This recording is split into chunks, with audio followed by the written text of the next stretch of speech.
In this episode, GCAS professor Michael Loadenthal and I talk with renowned photojournalist Michael Nigro. Michael Nigro is an award-winning filmmaker, 6-time Emmy-nominated writer, director, and multimedia journalist based in Brooklyn, New York.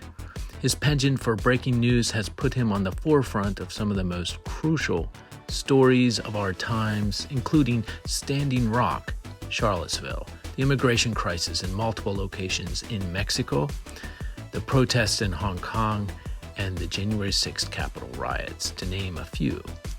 A former frontline correspondent for Buzzfeed News and Truthdig, his work has been featured in the New York Times, The Guardian, Vice, The Intercept, NPR, Rolling Stone, Newsweek, just to name a few.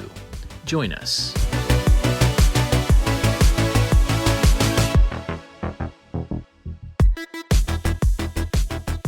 I wonder if you had an idea of why you think a lot more momentum and a lot more presence on the hard right is getting into the front headlines these days. It's always been roiling beneath the surface.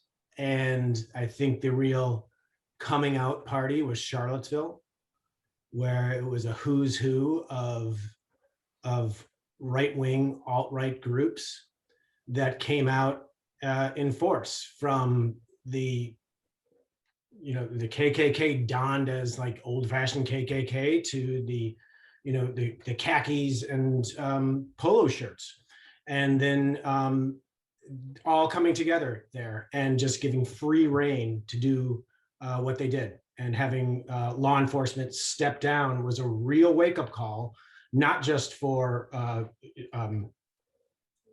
society in general, the United States in general, but for photojournalists. And where it's always been complicated for us to be out there, but then it just was more so.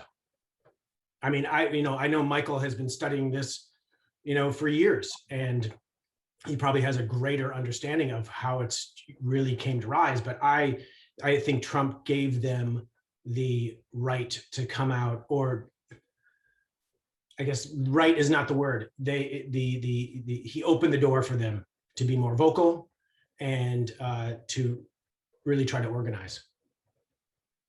Yeah, for sure. I would agree with that entirely. And I think that, these groups have been organizing for a really long time.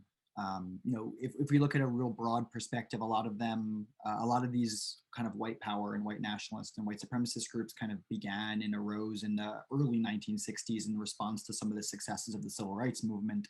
And then we have the kind of development of the kind of lone wolf underground cells, most emblematic of groups like the Order, which kind of, peaked in the 1980s and would go on to commit a number of murders and armed robberies and things like that. And then we kind of see the transition into a lot of those kind of so-called patriot movements, right? And kind of, again, epitomized by people like Timothy McVeigh. So we can kind of look at the waxing and waning of this. And I think we can look at it in a lot of different ways, right? One of the ways which is commonly talked about is in terms of presidential administrations, right? You have these huge spikes during the Clinton and Obama years and these huge declines during the Bush and Trump years. I mean, most notably in the Bush years. But again, there's larger forces at play there.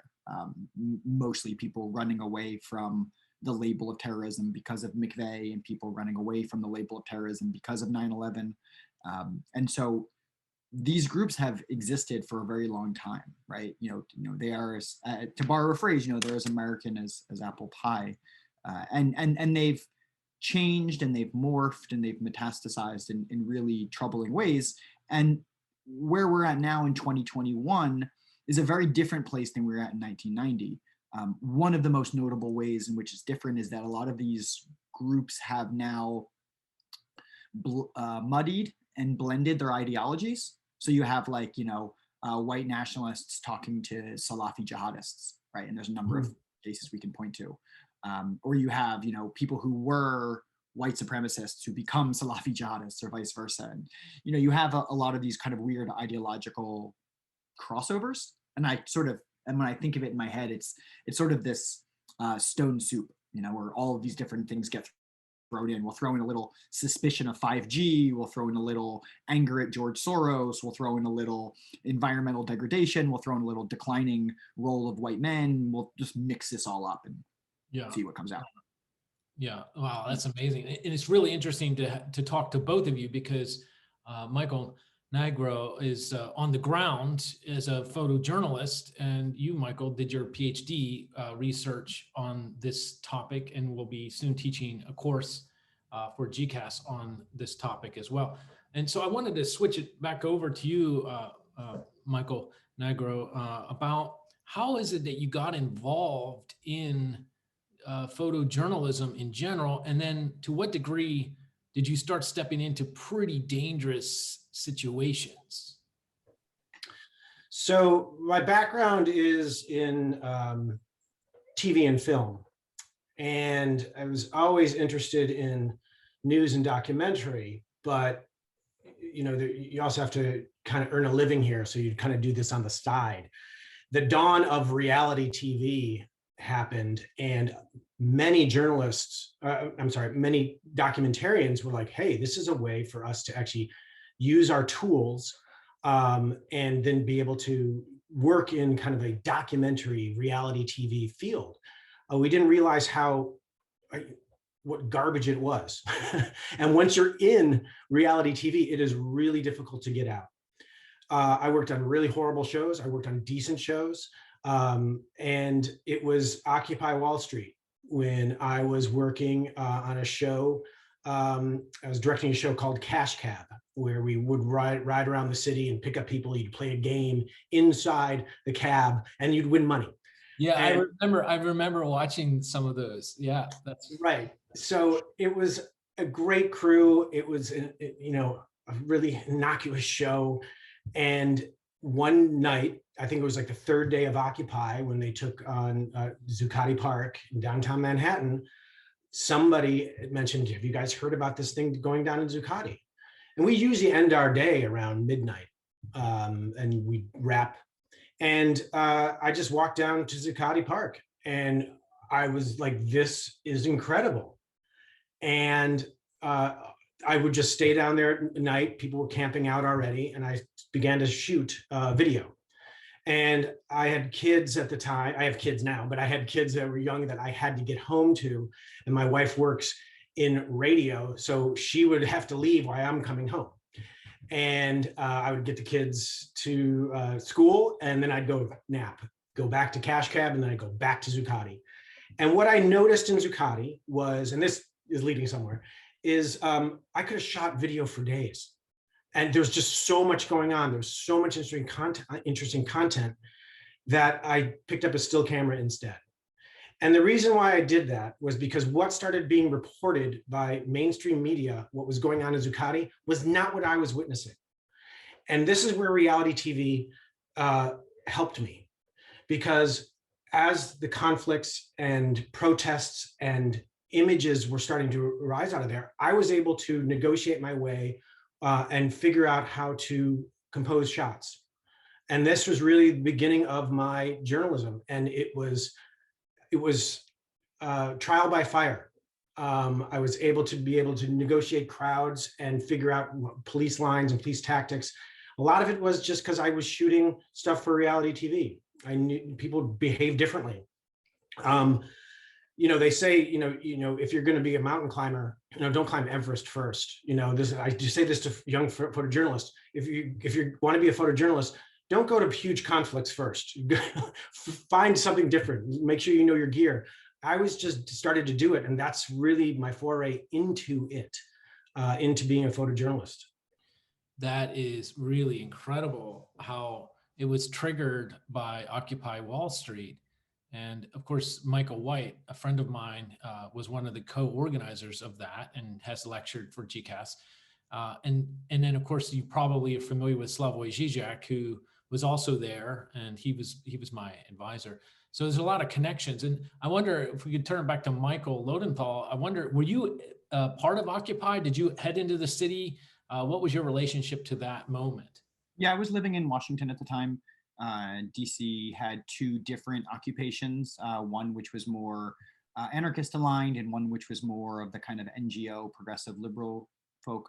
I worked with the former, mostly doing some kind of perimeter operational security, setting up some of the comm systems. And I helped facilitate some of the larger gatherings, which I would have wished I hadn't.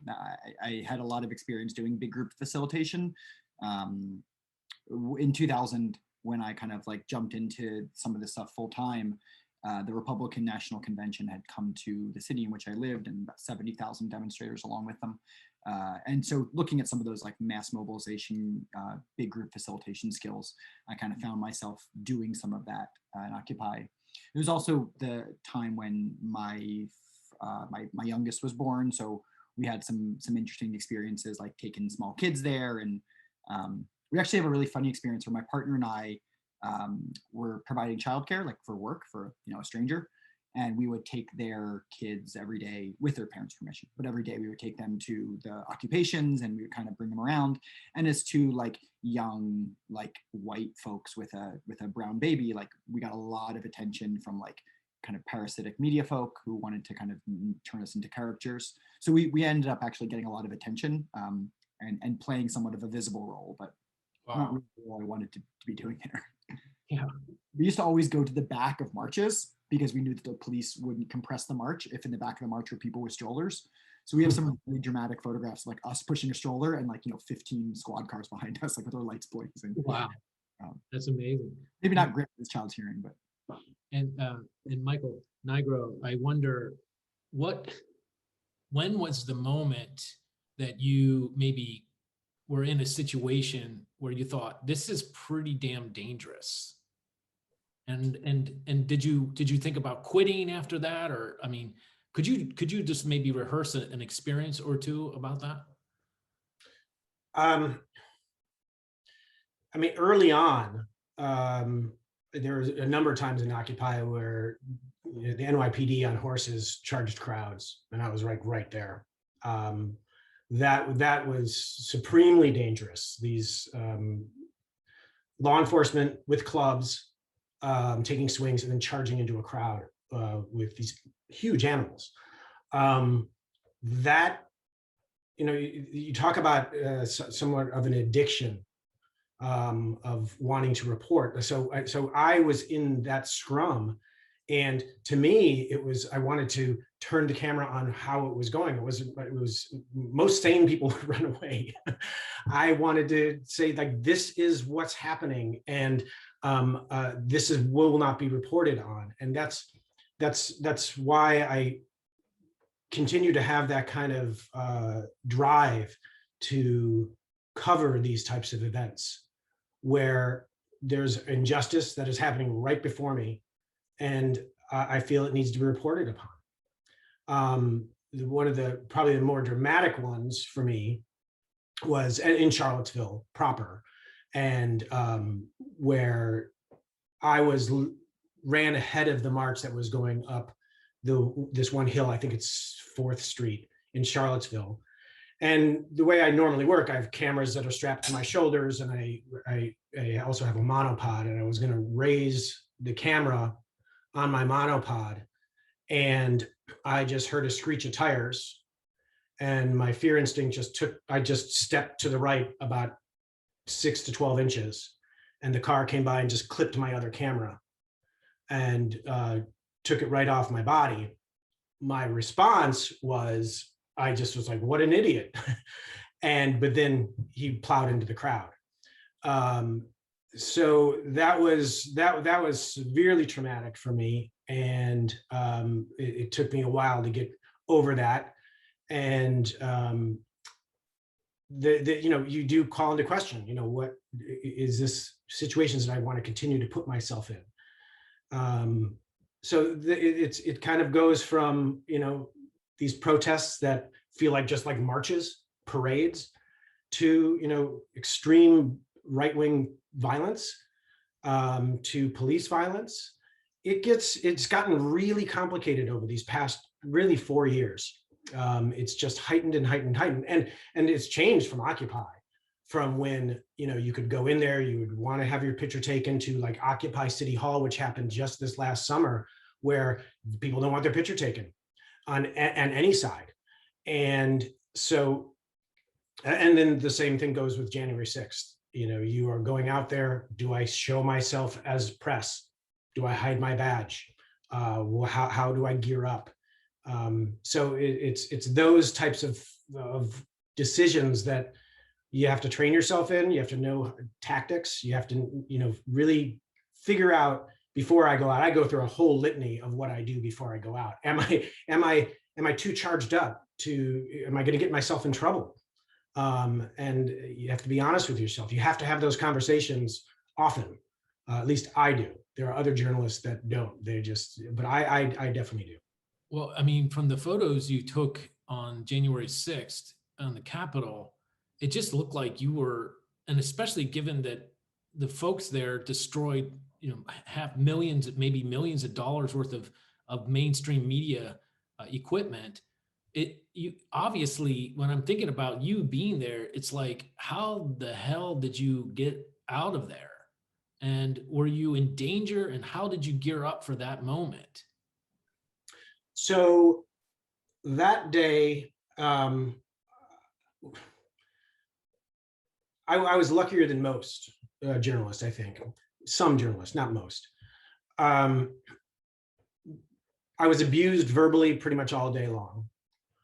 People asking you, who you with. I was hiding my badge all the time. I had my vest on, but I didn't have so I almost blended in with some of the protesters that were there. But there were moments that I needed to pull my badge out when I was inside the Capitol building, and all of a sudden there's law enforcement there. I mean, I was expecting arrests to happen almost immediately. That didn't happen. But when I went outside, after I was inside the Capitol building, went outside to the press pool where they overran. What happens outside the Capitol is they have this kind of apron, and they have these cages around the mainstream media press. And I went over to them to see if I knew anybody, two, just to kind of say, look, you guys are sitting ducks. Like, this is not safe. And these are the anchors, these are the camera people, these are the grips, these are the lighting, this is the audio. And they're like, I think we're fine. Sure enough, 20 minutes later, you just feel the crowd rise up, and they just start moving over, and you just feel it. And they just overran them. They attacked the press. They cleared them out of there, and then proceeded to destroy thousands, hundreds of thousands of dollars, if not millions of dollars of camera gear.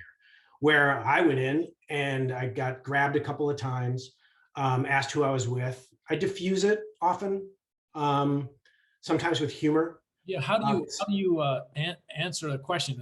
A white supremacist asked you who you with, and what's your response? Do you just read the situation and play around with? Yeah, they're kind of split-second decisions. Inside the Capitol, one of the rioters grabbed my respirator and just ripped it off my face. It happened twice inside there, and got right in my face. Who are you with? And no, the first one said, are you fake media? Fake media. I'm like, I'm so fake, I'm not even here. And he just kind of looked at me like, what? And then it went away. The other one, a lot of it was like, who are you with? And I just yell back, and I'm independent, which means nothing, but that seemed to diffuse it. Other journalists that were in there, they had their camera, they got thrown to the ground, shoved down staircases, their camera gear smashed, dragged across the chamber floors. It was seriously dangerous times inside that building and outside. Wow, that's intense. And I wonder if you could dispel or at least respond to some of the misinformation that was bantered about early, that in fact, these were Antifa folks. And I wonder, you were there. Did you see any sign of Antifa folks? And then the follow-up question would be, why weren't there arrests going on? Was this an inside job, do you think? And to what degree? Answering the first question, it's anybody that covers these things would be foolish to say that Antifa or provocateurs were not there. It's part of the landscape.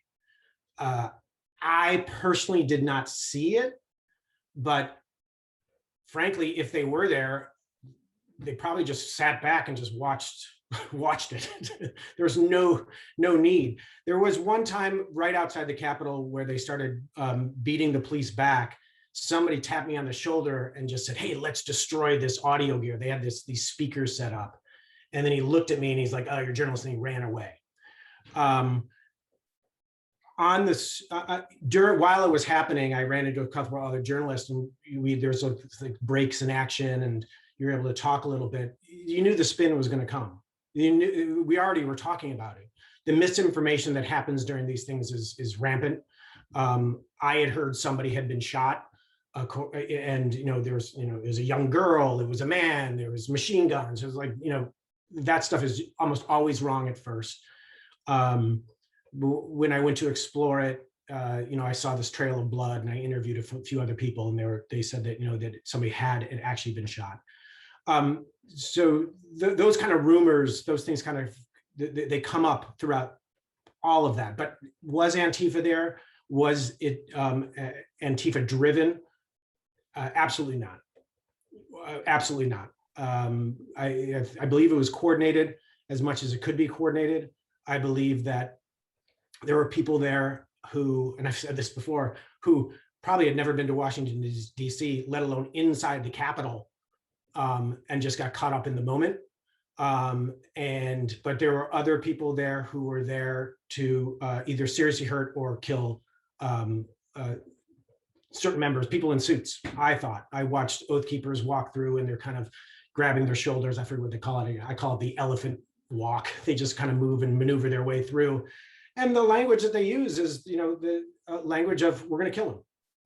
And I think they were talking about Mike Pence. I think they were talking Pelosi. I think they were talking about anybody in a suit. And if not killed, then really damage somebody, hurt them badly. And then your second question, I forget what it was. Was it an inside job? Do you think, what explains why arrests weren't made? And yeah. Oh, I've covered the Capitol inside and outside many times, and many things in Washington, D.C. On January J20, when Trump was inaugurated, the police force was out in the street as there were protests and black bloc moving around the city. That was a militarized police force. And they were on bikes, they were in cars, they were on foot, they were geared out like Mutant Ninja Turtles.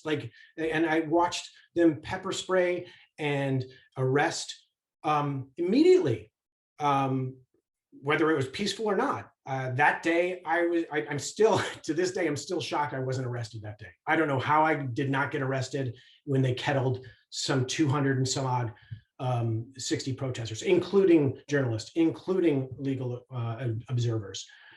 This was paltry. And I watch law enforcement. I know how they behave. They were overwhelmed. And I watched some of the officers of color and some of the that were just looking around like, where is everybody? Is this a joke? Like, where's my backup? But having been in these kind of crowds, they were not going to be able to do anything. I watched them get punched, knocked over, tackled, hit with chairs, hit with their own riot shields and their own batons, get bear sprayed. And, I was watching some of my footage and my wife was behind me. She goes, "Why aren't they doing anything?" I'm like, they would have gotten their limbs ripped off. And there was a crowd control aspect to it, that also a safety aspect to it as well. Inside the Capitol, there are law enforcement officers that are basically, they're sitting around the metal detectors and they're just taking people's gear like TSA agents. These are people probably nearing retirement, and they don't have the gear, and they were the ones out front in their nylon jackets and soft helmets. It was an odd thing. Inside, I don't empirically know that. I just don't, but it's sure, there has to be some kind of an investigation to it. And whether or not law enforcement was actually in on it, we've already seen that they've arrested people who are law enforcement and former military, which I'm sure Michael Loadenthal could talk about. That, this goes hand in hand. Military, I forget what the numbers are. It's like 1 in 5 is a member of a white supremacist group. Law enforcement, it just kind of trickles on down. I mean, Philadelphia, I think it was 2 years ago, maybe a year ago, probably 2 years ago. I think they found 96 of their officers, had white supremacist ties. So it's not a surprise that there were law enforcement there. And even me just looking at the behavior, like I just see people behave. I'm like, that's an undercover cop. like these are undercover cops that are together. Of course, I don't know that for sure, but that's what I witnessed, and that was my instinct. Yeah, I can fill in some of the numbers on those, at least on the federal defendants, so those who have been arrested and charged federally. We have about 13% of them being former military, current or former military, which is about twice the national average. So if you look across the US at any given time, about 7% of living people are veterans. Now, again, that number is skewed a little high because people who served in Vietnam are still living. And as you know, Vietnam involved a lot of people. So the number is skewed. So the actual number is a little bit lower, but 7% of the population in 2021 has served in the military at some point, but about 13% of the arrestees have served in the military. So again, twice.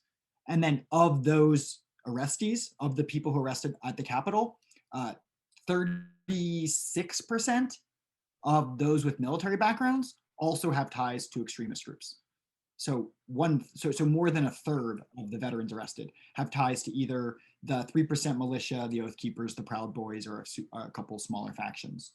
I mean, certainly the treatment of people is quite asymmetric, as Michael was speaking of. I was one of the many people who was, kettled, beaten, and then prosecuted for 2 years after the J20 incident. And according to the FBI reports that we've now managed. Wait, Professor Loadenthal, so the number that Michael Nigro was just talking about in the J20 of Trump's inauguration, you were one of those people that he was speaking about. Yeah. And I'm one of the people who was prosecuted the longest and most centrally.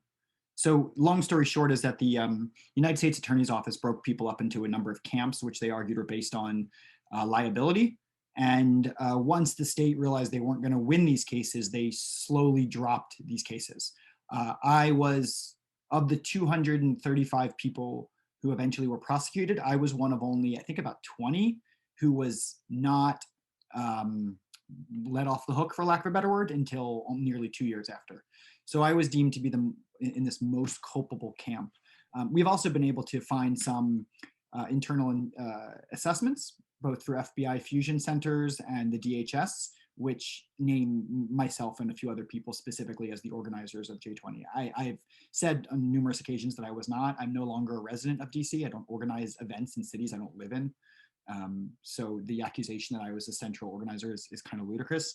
If we're thinking about on a deeper level, the working theory that my lawyer and I had, based on some pretty good information, was that I was actually being prosecuted especially hard because they felt that the book I had, which was coming out literally during the prosecution, which is about the history of insurrectionary anarchism and Black Bloc tactics, was one of the reasons. And that the basic argument was like, you should have known better. You've written about this a lot. But yeah, I was prosecuted for 19 months under a threat of a life prison sentence. Oh my goodness. Wow. It's pretty extraordinary to have both of you to be speaking to both of you on, the different sides that you cover and the angles that you cover. Wow, this is really incredible. Because I'm not doing reporting, right? I mean, generally, I'm not reporting on these events. Yeah, that's right. Is identifying, infiltrating, and disrupting. And what about you? If Michael Nigro was there and you were sort of doing an action, would you say, don't take a picture of me? Is that your position? I mean, yeah. I mean, a lot of the work that I do, especially in COVID times when everything's on Zoom, is I teach digital and operational security courses. I've been doing that for about 7 years now. So I teach people how to be anonymous at demonstrations. I teach people operational and digital security, everything from how to protect your phone to how to protect your physical body. Yeah. We run in-person workshops. We run a summer institute, which is basically a 2-week intensive action camp. This is a very familiar model to a lot of groups, but we run action camps several times a year where we teach people street protest tactics, civil disobedience methods. I wonder if that's becoming maybe a challenge in your own work as a photojournalist, that people are more and more sort of, you mentioned earlier, I think, a trend of people wanting to be more anonymous and not have their photo taken. And I wonder, as a photojournalist, is this makes your job difficult, or how does that change your job? Right. I've been, a lot of photojournalists talk about this, which is you don't get paid a lot. It's often very, very dangerous. Oh, did I lose Michael? Am I still on? Yeah, you're still good. Yeah. Okay. Now, so the kind of old adage is you don't get paid a lot. It's often very, very dangerous. And but on the other hand, everybody hates you.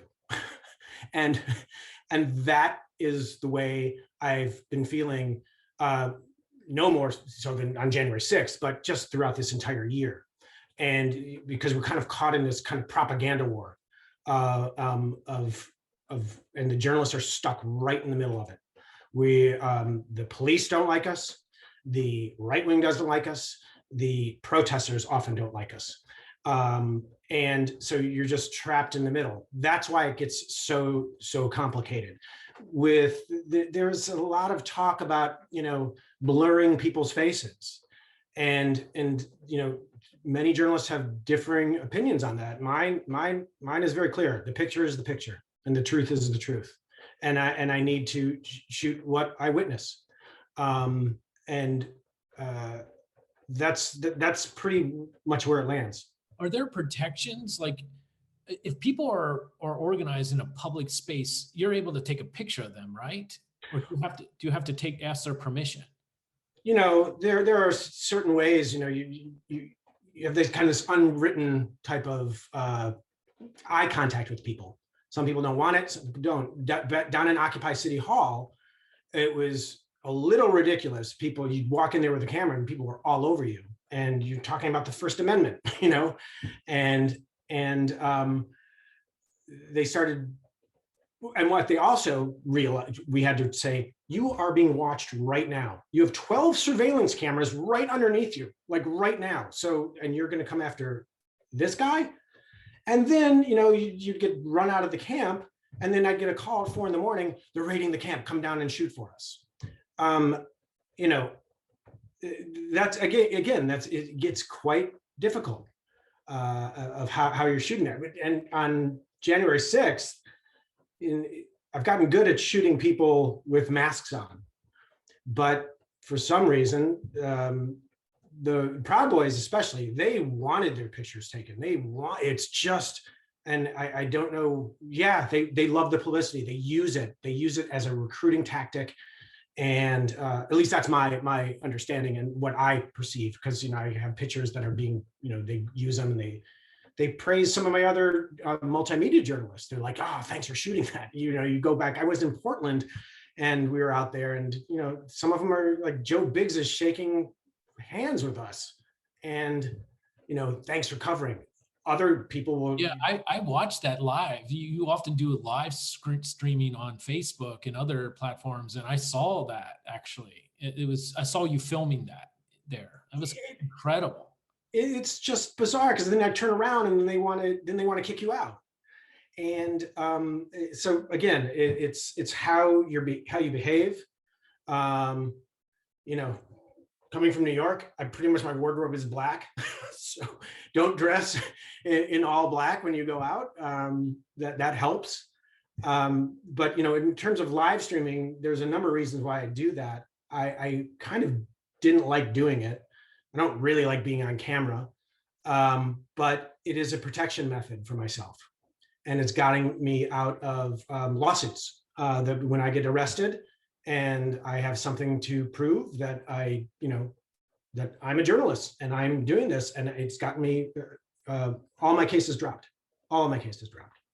And we teach demonstrators kind of how to mitigate the risks that you're describing. So, I mean, we for example, we say to people, if you're in a march, there likely is someone live streaming. If you don't want to be filmed, here's how you could do that. Because again, like looking at J20, I mean, the Capitol arrestees is such an obvious example. It's like, I think our numbers show that it was like 95 or 93% of all of the prosecutorial documents we've seen involve social media posts, like people's own social media being used against them. And again, in our own, in the J20 prosecution, the main piece of evidence against us was a contiguous live stream, which one of the marchers themselves had filmed. And again, there's a lot of social movement spaces in which media are not welcome in, and those are pretty tightly controlled. We have, we as a broad-based, diverse social movement have a lot of gatherings and events and spaces where secure perimeters are maintained, and there's no cameras. There's no cell phones, let alone cameras inside these spaces. But yeah, if you're in a city like Washington, D.C., where nearly every square mile is under intense surveillance, the idea that some journalist with a camera is like somehow endangering your security is a bit off base. If you want to not be seen in DC, you have to mitigate that yourself, and not through like punching a journalist in the face, but through maybe hiding your own identity, because clearly if you're in the vicinity of the United States Capitol building, you're under surveillance. And again, if you didn't already know that, just look at any of the indictments. Yeah, exactly. Yeah, and I find that what you do as a photojournalist, Michael, is extraordinary, because when you do see mainstream media, which is 90% of what everybody gets, CNN to Fox News, all the big ones, New York Times, you don't get you get a whitewashed story, or you get a manipulated story in some way. And what you do cuts through that. And it's so, I think what you do therefore is vital to information getting out there for a democracy, for society. And so, yeah, it's pretty amazing. That's the other part of the live streaming, is that I would just, people coming up to me yelling fake news. And one of my tactics is like, I'm live right now. I'm giving you a platform to speak. This is not fake. This is right here. So talk to me. I'll have a conversation. I will never forget being at the Roy Moore. I was sent down to Montgomery, Alabama. Roy Moore was running, and he was charged with being a pedophile, and but they put us all in this kind of veal fattening pen. All the journalists went in the back. We're all like this. And I'm like, this is ridiculous. So I went outside and I ran into this woman. And I said, hey, can I interview you? Can we talk? And first she was standoffish. And then we got to talking about, why Roy Moore. And it was a great conversation. And she even said, for journalists, you're really nice. I'm like, all right, well, thanks. Thanks for talking to me. Go back. And I go back into the pen. And 5 minutes later, she is there just screaming fake media, holding up a Bible, waving it at me. And I'm looking at her going, what's going on here? Like we just talked. It's that kind of vitriol that you get, and from all sides, law enforcement, especially. That's probably one of the most underreported stories this year. Look what happened in Portland. Going after journalists, it becomes wearing that press badge. It becomes a bullseye, and that I am almost always, the journalists with badges are the first ones taken out, because they do not want you reporting what they're going to do, which is usually abuse of power, usually police violence. Wow. As a way of winding this really incredible and fascinating talk down, I wonder if both of you could opine about where you see the future going with protests and with, the white supremacist movement. I know maybe that's a bit of a stretch for you. I don't know. I'm just curious. And like, how would you respond to, for example, well, wait, a Democrat's in charge now in the White House, and they have, they're more or less in control, or at least it's neutral in the House. Things are going to get better. Okay, we solved that problem. What's your response to that? Michael, would you go Yeah, ahead? sure. I think that there's a number of different ways you can take it, right? If you look at how the white supremacist movement's going to change, that's I think pretty intriguing. And it's worth noting that although they're white, they're a very diverse movement. Not diverse in the way we tend to mean, but diverse ideologically. I expect those movements to factionalize further and for some of those elements to go more and more clandestine. For one, if we're looking at kind of the main actors in the six, we have the Proud Boys, the Oath Keepers, and the Three Percenters. One of the results of this larger kind of mobilization is that the Proud Boys are breaking apart. And one of the reasons they're breaking apart is that their leader on January 6th has been exposed as a federal informant, right? He's been a federal informant for 18 years, and that came out because he was arrested, a few days before the 6th, bringing Michael, Ontario. do you see that? Ontario. Wait, hold on. Loadenthal, I think you're frozen. Michael Nigro, he's frozen, right? Yes, he's frozen. Okay, so we want him to come back and restate that. I didn't know, by the way, the Proud Boys head honcho guy was a federal informant. Right. And so until Michael comes back, I can kind of take the baton a little bit with that. Enrique Tarrio is Cuban descent, and he was the, I guess, chairman of the Proud Boys, and kind of the face of the Proud Boys. And he came into Washington, D.C. holding, I think it was 2 magazines, high-powered magazine canisters, and was arrested. And what they did was they said, you have to leave. He already had, I think, a warrant on his arrest for burning a Black Lives Matter banner off of a church. So they took him, and what was exposed, I think 2 or 3 days later, was that he had been working with the feds for quite some time. And the Proud Boys continued on with their January 6th, putting on their orange hats and leaving early to, kind of grease the wheels to breach the Capitol. And, I think one of the things I'm really curious what Michael has to say about this is the shutting down of these on Facebook, on 4chan, like all these things, people are like, yes, do it. I'm like, this is super dangerous. Like, now you can't even track them. Now you have to, they have these closed channels that we used to be able to track. And I don't have the wherewithal all the time, to do that. I mean, you're actually shutting down free speech. And I really do take the Chomsky fact, if you are not for the free speech of your enemy, you're not for free speech at all. And I am just curious as to what Michael thinks about them taking him off of Facebook, taking Parler down. Smart move, dumb move? Like, wait, where does that put us? Parler taken down? Oh, I think Amazon made to be the server for it or something like that. Yeah. Okay. Exactly. Yeah, but Michael Loadenthal, sorry, you were saying something really important before you froze up. And I wonder if you could recapitulate, starting from the main informant, or the Proud Boys and the main informant as a Fed, inside Fed.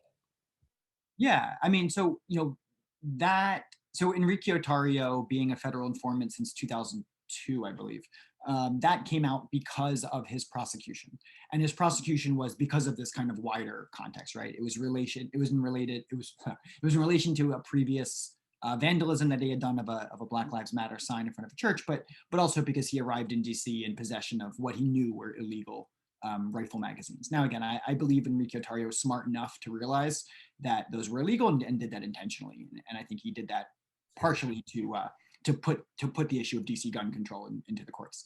But nonetheless, we're going to see that these groups are factionalizing. We're going to see that some of these groups are going to break up. We're also going to see that some of these groups, as Michael noted, will abandon some of their more public outreach tools. Now, I think there's a lot to be said. What we're talking about is the anti-fascist strategy of deplatforming, which I'm very much an advocate of and in a sense, a promoter of. There is something to be said by taking groups off of mainstream platforms, it makes it a little bit more difficult for people to monitor them in a casual sense. But rest assured that it doesn't make it more difficult for them to be followed in a more serious sense. As I said before, and I don't think this is any sort of trade secret, all of those internal group communication systems are heavily infiltrated by anti-fascists. I've never heard of a group or a network which we don't have folks in. So, in the same way that the left, since COINTELPRO, has been able to. Professor Loadenthal, would you say that the reach, from your knowledge of that infiltration, is at least on par with, say, federal authorities, or maybe even better? It's far more extensive. Federal authorities have both legal and practical barriers to long-term infiltration. I've had this conversation with several members of the FBI, specifically members of the Joint Terrorism Task Force. And long story short, what they've basically said is that they're constrained in ways that other people aren't. Okay. And anti-fascist researchers are doing things which, we could argue are possibly unethical, but they don't necessarily breach the realm of serious felony crimes.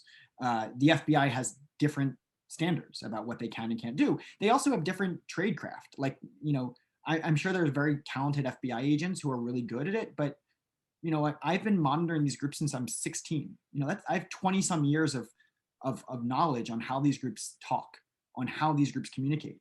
We're better at it. The collective we're just better at it than they are. And we're also able to be more nimble. So in these groups, when Parler was shut down, we noticed, I think it was 460,000 people that day opened up Gab accounts. We were able to watch that in real time and shift accordingly. Most people already had accounts in those systems and were able to watch those migrations. Wow. It's not very challenging. And if you don't mind misrepresenting yourself online, you can get into most of these chats. Again, I don't advise it. I don't think people should do it vicariously. I think there's actually a huge risk in the post-January 6th kind of crowdsourcing of policing and all these folks who kind of think that they're investigators all of a sudden. I think there's serious problems with that. But for people who have kind of accountability and long-term investment in this, infiltrating these groups from arm's length is not very difficult. One last question before we go.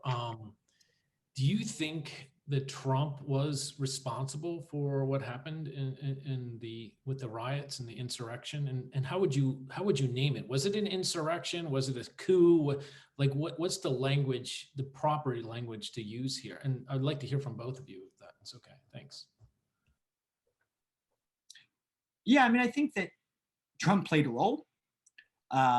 We know from the investigations that have been released so far that some of the factions involved in this had plans for this several months in advance.